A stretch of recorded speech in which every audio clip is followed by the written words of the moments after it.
You were the smart kid, the one who always had the answers, the one who made teachers proud and parents boastful, the one everyone assumed would grow up to achieve something extraordinary. And maybe you believed it too. But now, you feel stuck, confused, even a little lost. Why is it that the very identity that once defined you now feels like a burden? Let's go back. Remember those early years, when you finished the classwork before anyone else? When adults praised you as gifted, brilliant, a prodigy? It felt good, didn't it? Praise was addictive. Every gold star, every test score, every compliment became fuel for your sense of self. But here's the hidden truth about praise.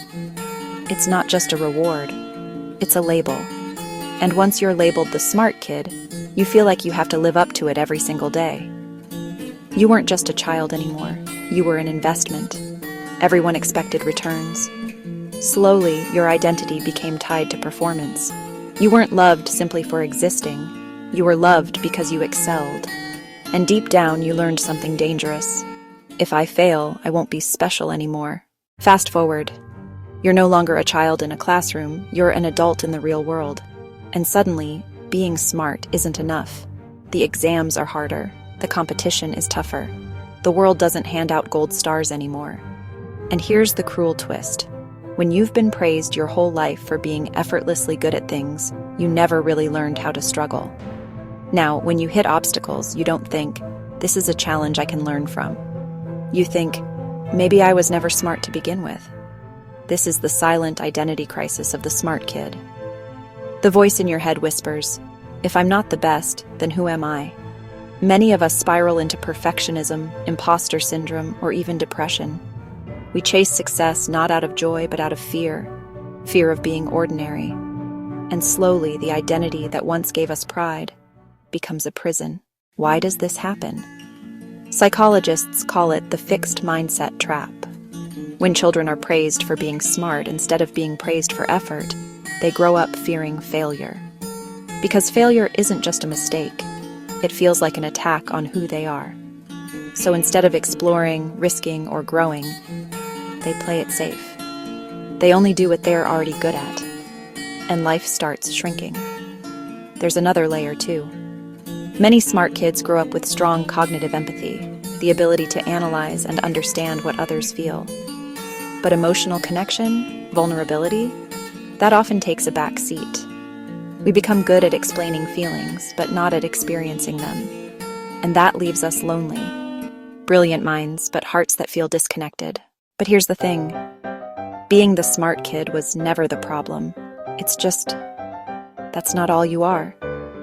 You are more than your grades, more than your career, more than your ability to solve problems. The healing begins when you let go of the label, when you allow yourself to be human first and smart second. It means embracing vulnerability, trying things you might be terrible at, writing a bad poem, dancing off beat, talking about your fears without needing to sound clever. It means replacing the fixed mindset with a growth mindset, where mistakes aren't proof of weakness, but stepping stones of growth.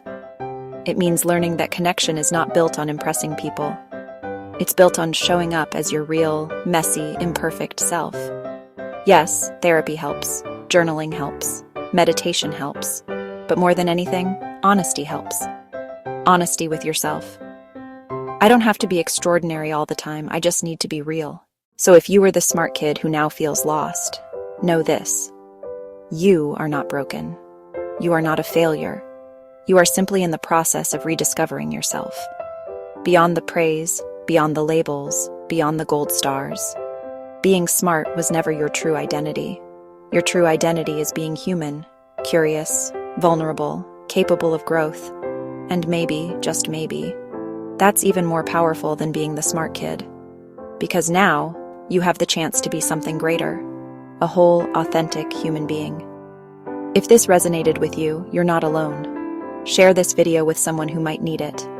And if you want more deep dives into the hidden struggles behind our mental health, consider subscribing. Because sometimes, the smartest thing we can do is admit that we're still learning.